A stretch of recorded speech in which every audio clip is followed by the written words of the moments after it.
A paz do Senhor, que Deus te abençoe com muitas bênçãos dos céus. Vamos já início mais uma EBD em estudo.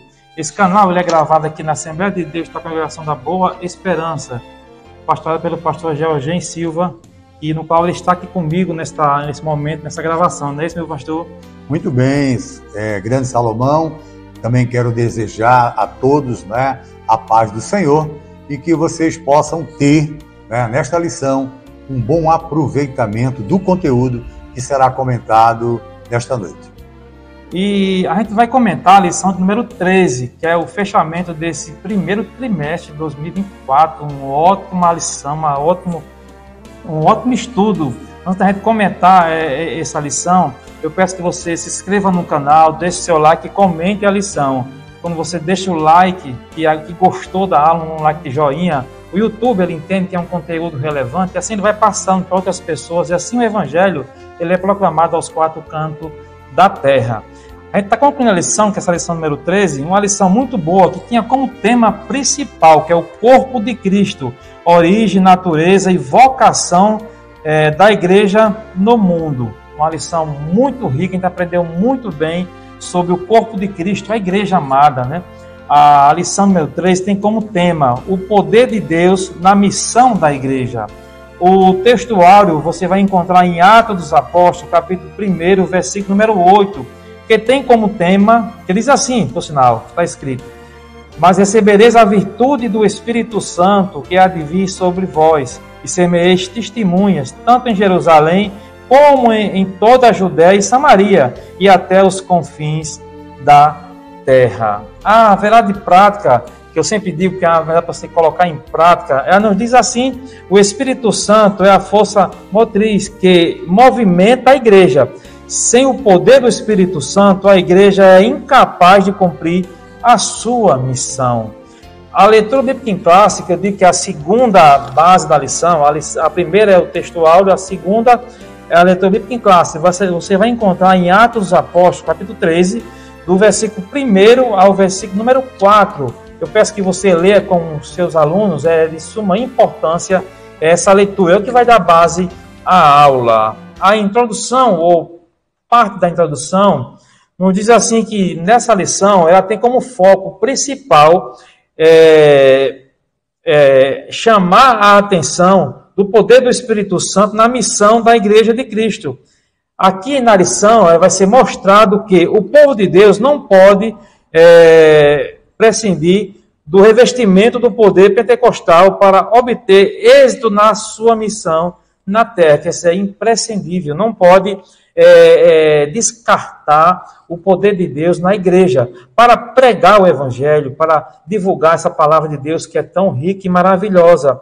Assim nós vamos mostrar que a ação do Espírito Santo é primordial, e os seus dons na igreja, que não se trata de uma mera opção, mas de algo imprescindível em sua maior necessidade. Quer dizer, é algo imprescindível, é necessário o poder de Deus na igreja para que o Evangelho possa alcançar, meu pastor, as vidas que estão necessitadas de ouvir a mensagem de Deus. Então veja, queridos acompanhantes desse canal, que foi dito bem colocado pelo nosso irmão Salomão, que o tema desse trimestre é o corpo de Cristo, é a igreja.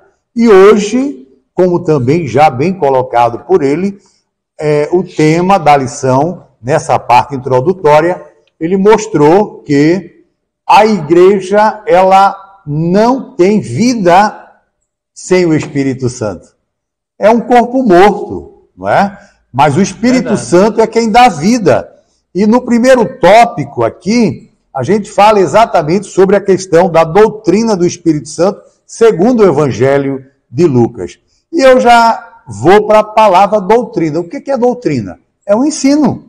É o ensino sobre o Espírito Santo, conforme o evangelista Lucas falou.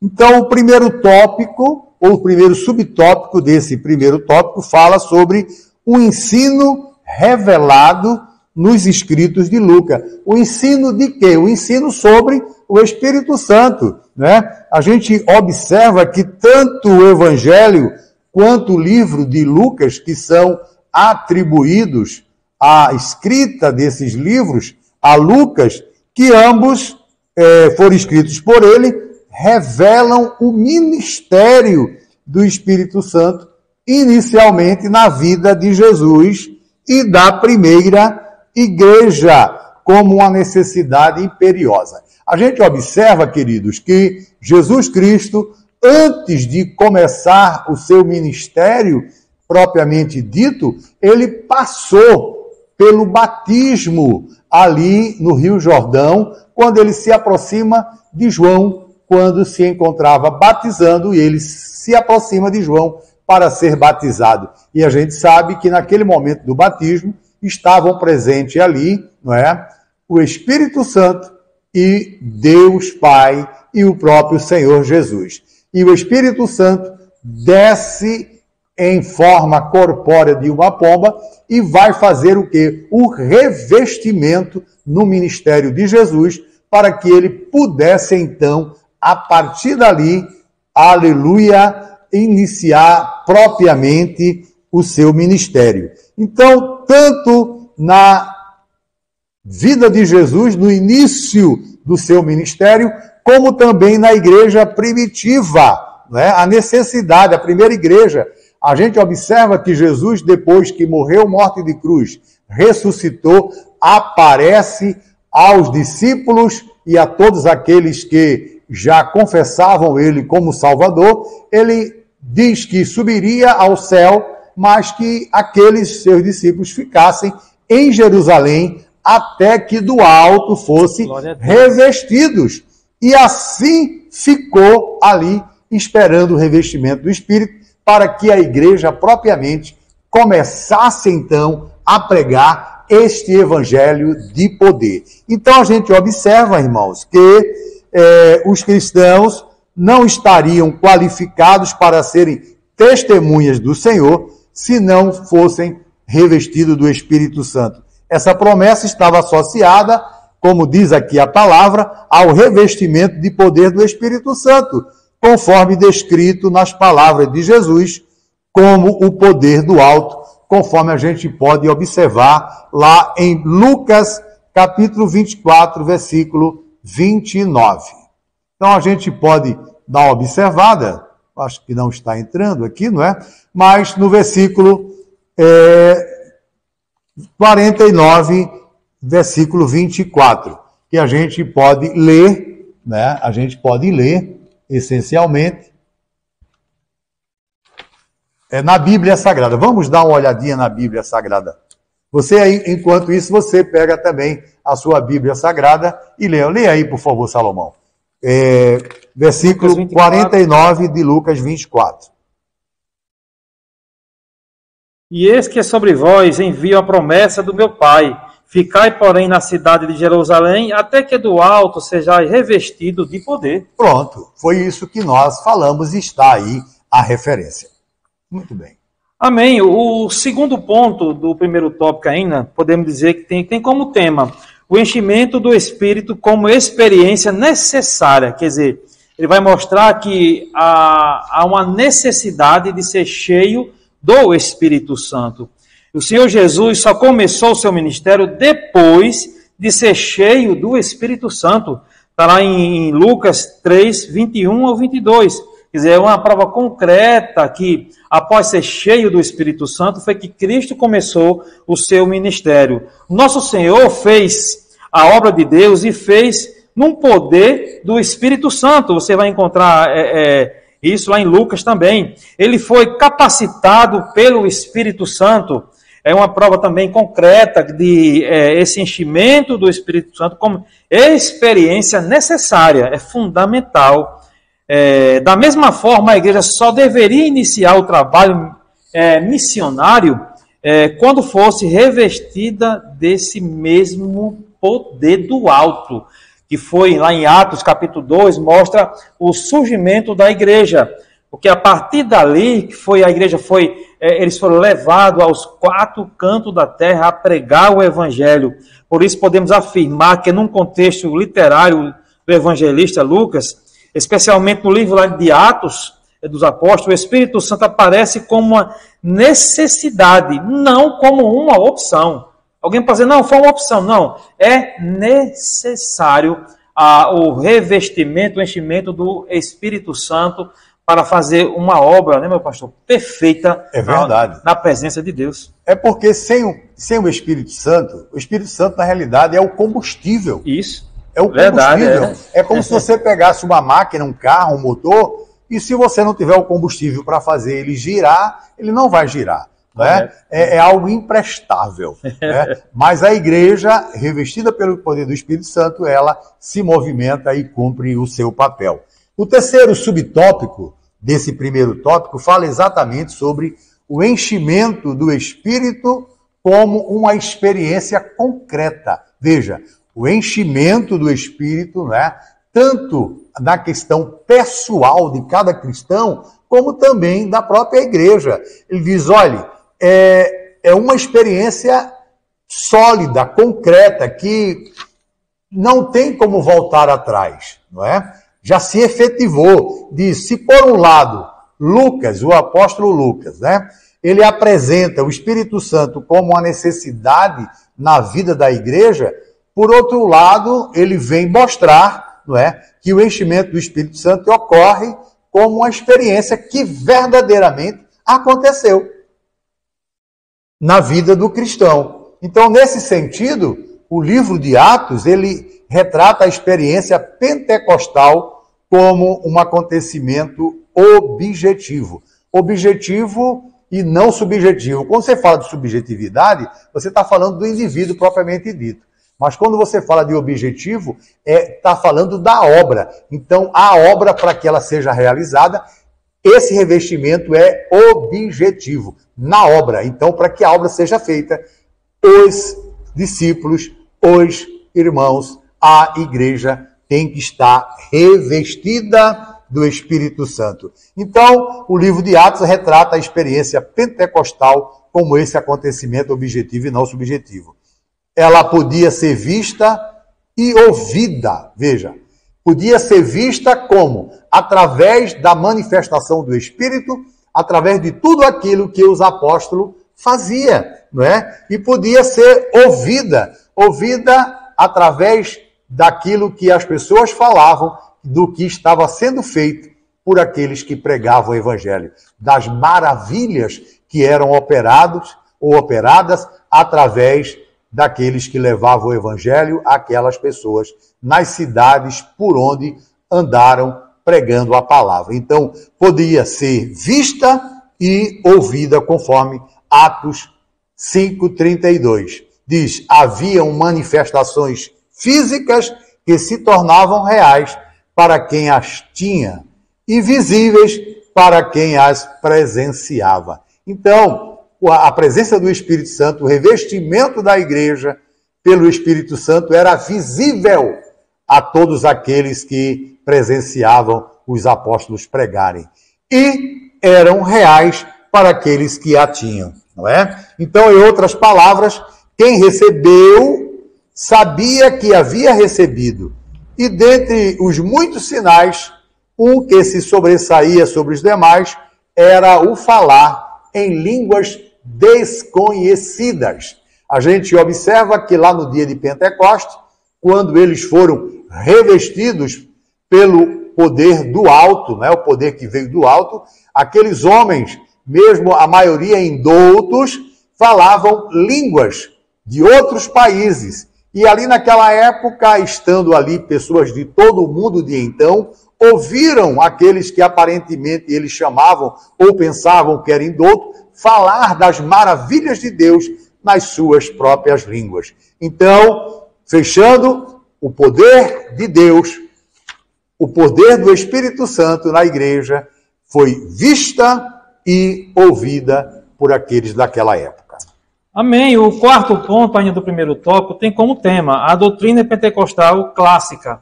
Quer dizer, desde os primórdios dos tempos, desde o início. A doutrina pentecostal clássica afirma que falar em línguas desconhecida, quer dizer, o falar em língua desconhecida. A evidência física inicial do batismo no Espírito Santo, quer dizer, falar em línguas desconhecida é uma evidência física inicial do batismo no Espírito Santo. Quer dizer, em 3 ocasiões do livro de Atos, essas manifestações de línguas presentes em todas elas. Em todas elas. Não tem nem como haver questionamento sobre isso. Foi prova, como o pastor falou aqui, prova visível e concreta mesmo. E eram coisas, né, irmão Salomão, que chamou a atenção. Chamava a atenção, chamou a atenção de todo mundo. Como é que aquelas pessoas indoutas podiam falar em outras línguas diferentes, em línguas estranhas, não é? Para eles, no momento. Correto. Né? Quer dizer, terem experimentado esse fenômeno de falar em outras línguas. Lá em Atos 2, capítulo 2, versículo 4, fala muito bem sobre isso. Em outras línguas. E estavam ali presentes pessoas de muitas nações, muitos idiomas ali presentes, diferentes uns dos outros.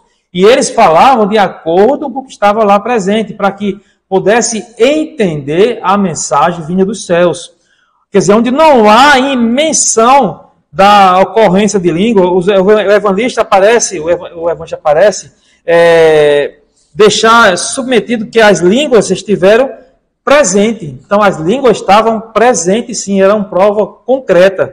Eles mesmos testificavam, diziam, esses não são aqui da língua do idioma presente, porque está falando na minha língua, né, pastor? Quer dizer, sim, sim. Eles mesmos testificaram, falando o texto, fala muito bem sobre isso. Quer dizer, assim, os estudiosos do livro de Lucas reconhecem que o uso que o evangelista fez das expressões batismo no Espírito Santo ou ser cheio do Espírito Santo, quer dizer, em Atos dos Apóstolos tem a ver com a experiência do derramamento do Espírito Santo acompanhado de línguas desconhecidas como evidência inicial. Então, esse derramamento foi a prova concreta ali que Deus estava presente. Eram cheios do Espírito Santo, falavam em outras línguas. Como a gente viu aqui, eles mesmos testificavam do poder de Deus. Então, o sinopse desse tópico é falar que a doutrina bíblica do Espírito Santo assegura que o seu poder é imprescindível ao cristão e à igreja. É fundamental ao cristão e à igreja. Temos que buscar o derramamento de Deus em cada vida nossa. Ou seja, sem o Espírito Santo presente na nossa vida, no nosso dia a dia, não é? Somos simplesmente um ser desprovido, falhos, né? Desprovido do poder de Deus na nossa vida. Então, quem verdadeiramente nos enche do poder é o Espírito Santo. Correto. O segundo tópico, você acompanha na sua revista, fala sobre o Espírito Santo capacitando as testemunhas. Quem são as testemunhas? Somos nós, a igreja, não é? Todos nós somos testemunhas. Aí ele diz, primeiro tópico diz, capacitando as testemunhas. No livro de Atos, a gente observa que é possível perceber o ensino da capacitação do Espírito Santo sobre diferentes perspectivas. Primeiro, ou inicialmente, o Espírito Santo capacitando líderes para o desempenho da obra de Deus. Eu não vejo, não é, como um líder que está à frente dos trabalhos da Igreja do Senhor, não sendo capacitado pelo Espírito Santo. Não tem como estar à frente de uma obra se não estiver capacitado pelo Espírito Santo. Então a gente observa no próprio livro de Atos o Espírito Santo capacitando líderes para que eles possam exercer a obra ou desempenhar a obra do Senhor, conforme está escrito em Atos capítulo 4, versículo 33. Então, nesse sentido, a gente observa, não é, o apóstolo Pedro sendo, aspas, né, cheio do Espírito Santo, quando foi confrontado com os sacerdotes, conforme Atos 4 e 8. E o apóstolo Paulo também é cheio do Espírito Santo para resistir a Elimas, o mágico. Esse mágico, na realidade, ele queria comprar, não é? queria comprar o poder do Espírito Santo, saber, via tudo aquilo que era operado através de Paulo, e ele se ofereceu, se apresentou ali a Paulo para querer comprar. Quanto é que era, quanto custava, não é? Ele não entendia que esse preenchimento, esse enchimento pelo Espírito Santo são para aqueles que reconhecem Jesus como seu único e suficiente Salvador, não é? E se predispõem a fazer a obra de Deus. Deus dá esse revestimento. Então, a gente depois vemos também que não eram só os que faziam parte do colégio apostólico que eram cheios do Espírito Santo. Pessoas comuns também, que faziam parte da igreja, também eram revestidos do poder do alto, não é? Na verdade, o que se observa em Lucas é que esse revestimento do Espírito Santo, ele veio para operacionalizar sobre toda a carne, ou seja, sobre todo aquele que confessa Cristo como seu único e suficiente Salvador. Então, é um revestimento que capacita as testemunhas do nosso Deus. O segundo ponto vai falar sobre pessoas simples capacitadas pelo Espírito Santo. Como o professor Georgem falou aqui, não foi só os líderes que foram cheios do poder do alto, mas pessoas simples. Vimos claramente isso quando Ananias, até então um ilustre, desconhecido, convocado por Deus para impor as mãos sobre aquele que seria não só nada mais do que Paulo, não é isso? Sim. Assim também, ele foi convocado para colocar as mãos sobre Paulo. Assim também, quer dizer, Estevão também, e Filipe também, outro, que haviam sido escolhidos para servirem as mesas, fazendo sinais e prodígios.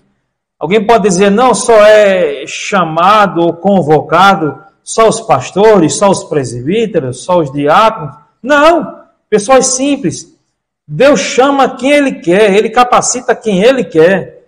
As pessoas querem bitolar só aquele tipo de pessoas que pode ter esse chamado. Não, Ele chama pessoas de quem Ele quiser. Ele não está preso a ideais humanos, a vontade humana.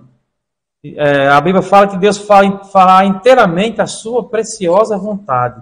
Então, pessoas simples, que é o segundo ponto, capacitadas pelo Espírito Santo para realizar a obra de Deus. Muito bem. Então, a gente observa, queridos, que esse estudo de hoje está nos mostrando que o Espírito Santo capacitou líderes, capacitou testemunhas, capacitou pessoas simples e agora ele também capacita a igreja, toda a igreja. A gente vê no contexto literário e doutrinário de Lucas, a igreja do Novo Testamento, ela é vista como portadora de uma missão profética. Então, é a igreja que é portadora dessa missão. Nela há um ministério profético de todos os cristãos. Na sua revista está crente, mas eu prefiro dizer cristãos, não é? Conforme Atos 2,17. Vou ver se abre aqui agora, Atos 2,17. Abriu. Olha o que diz.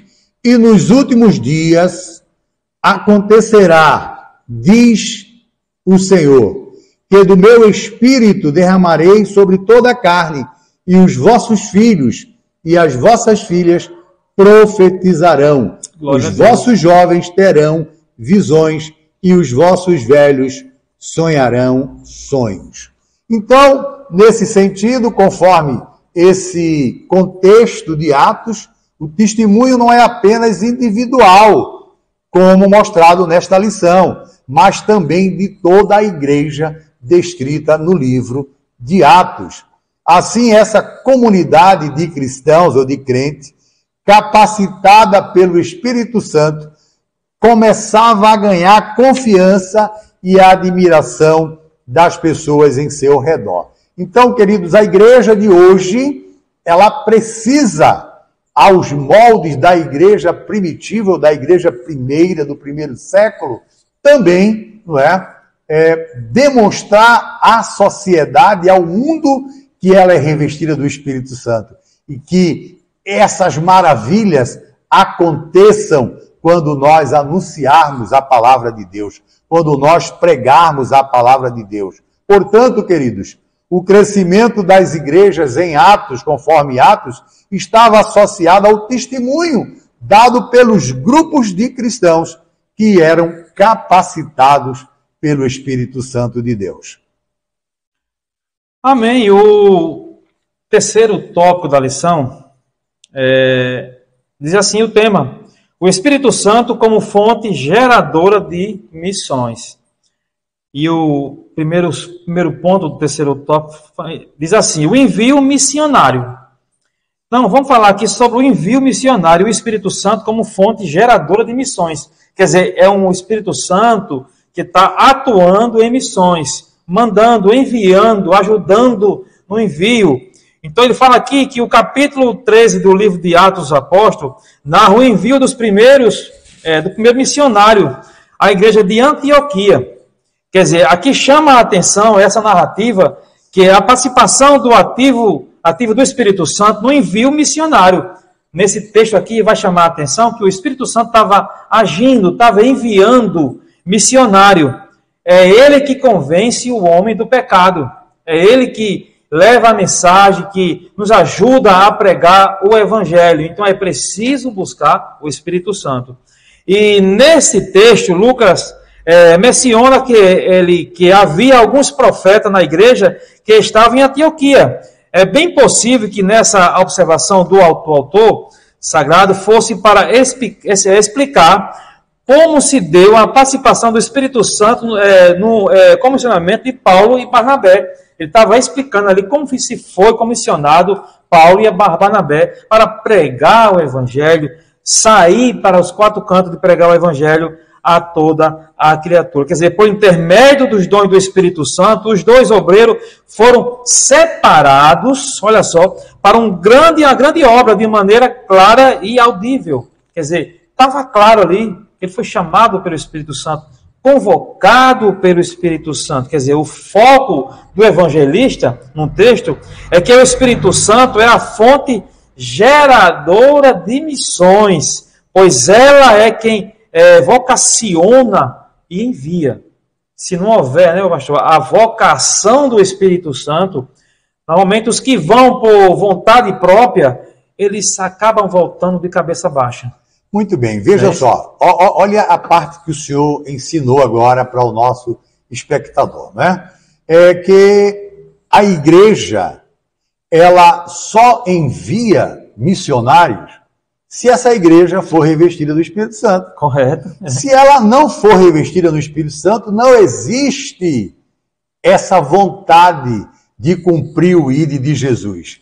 Ide por todo mundo, pregar o evangelho a toda criatura. Correto. Então, para que esse evangelho seja pregado e esta palavra de Deus na nossa vida seja executada, é preciso enviar. Então, os missionários foram enviados porque a igreja estava revestida do poder do Espírito Santo. Então, qual foi a estratégia missionária? A gente observa que em um mundo multicultural, a questão da estratégia missionária, ela deve ser levada em conta, a estratégia missionária. Porque para que você possa enviar missionário para um determinado país, você tem que levar em conta como aquele país vive, qual é a cultura daquele país, né? Então não é tão somente enviar, mas quem enviar, quando enviar e como enviar, não é? Você não pode enviar ninguém despreparado para uma missão. E o exemplo dado aqui pelo nosso apóstolo mostra que Barnabé e Paulo, diz assim, poderiam, como diz o texto, ter adotado uma estratégia errada na obra missionária quando intentaram pregar a palavra em duas cidades, ou seja, na Ásia e em Bitínia, mas foram impedidos pelo Espírito Santo. Veja, o mesmo Espírito Santo que comissiona, condiciona e também prepara, ele também impede, ele também mostra aonde deve ser pregado também aonde não deve ser, ou não era a hora daqueles dois, na condição que estavam, pregar tanto na Ásia quanto em Betínia. Mas eles foram impedidos pelo Espírito Santo, conforme Atos, capítulo 16, versículo 6 e 7. Olha o que diz a palavra, diz assim: e passando pela Frígia e pela província da Galácia, foram impedidos pelo Espírito Santo de anunciar a palavra na Ásia.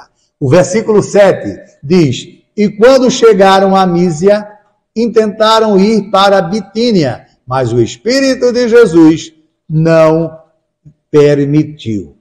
Veja que coisa, né, meus irmãos? Então, o Espírito Santo foi quem decidiu quem deveria, naquele momento, ouvir, aleluia, o Evangelho, não é? Naquela circunstância.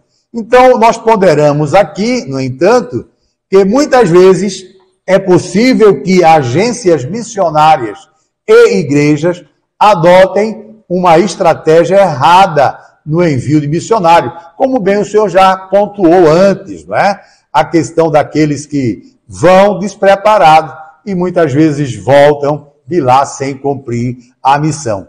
Não basta só o desejo de fazer missões. Isso é a realidade. Mas é preciso buscar a orientação do Espírito Santo a respeito de como isso deve ser feito. Amém? A sinopse desse terceiro tópico diz: o poder do Espírito Santo impulsiona-nos no cumprimento da grande comissão. Qual é a comissão? Ide por todo o mundo e pregai o Evangelho a toda criatura. Amém. A conclusão, uma rápida conclusão, vou dividir com o meu pastor também aqui, que a gente viu nesse trimestre, que o Pentecoste faz toda a diferença no cumprimento da vocação missionária da igreja. Ela faz toda a diferença. O poder do alto faz a diferença. Aonde o Evangelho, aonde a igreja se posicionou-se disposta a obedecer o ID, de pregar o Evangelho, houve transformação de vida. Nações viram a presença do Senhor. Poder do alto, cura, libertação, transformação de vida, aonde foi a diferença. Bom seria que se o nosso Brasil tivesse esse Pentecoste derramado nos 4 cantos do Brasil. A corrupção seria extinguida, né, pastor? Seria exterminada. É verdade. Seria maravilhoso, né, pastor? Então, veja, observe. Então, o que é que se conclui disso? Né? Sem a ação do Espírito Santo, a igreja local ela está desabilitada para cumprir sua missão. Não tem como cumprir sua missão se o Espírito Santo não estiver presente. Então, o que é o Espírito Santo? É a força motriz, como falou no início, não é? No corpo de Cristo, em sua dimensão local. Sem o Espírito Santo, a igreja do Senhor Jesus não vai a lugar nenhum. Fica estacionada, estagnada. É um grupo de pessoas fazendo parte de um clube qualquer, mas não é uma igreja. Para ser uma igreja, é preciso sim ter a força motriz do Espírito Santo para impulsioná-la a cumprir a grande comissão. Qual é a comissão? Ir por todo o mundo pregar o Evangelho a toda criatura. Amém. Com isso concluímos essa aula. Espero que você tenha entendido a mensagem do Senhor, que é o corpo de Cristo. Esse trimestre foi sobre o corpo de Cristo. Que você possa participar desse corpo de Cristo e ter o seu nome escrito no livro da vida. Que Deus te abençoe. Já te espero na próxima aula, se assim Deus permitiu. Amém. Deus te abençoe com muitas bênçãos dos céus. Muito bem, queridos. Então, também eu me despeço aqui, não é? Esperando encontrá-los no próximo trimestre nos assuntos que serão abordados naquele momento. Deus abençoe a todos, em nome de Jesus. Amém. Amém.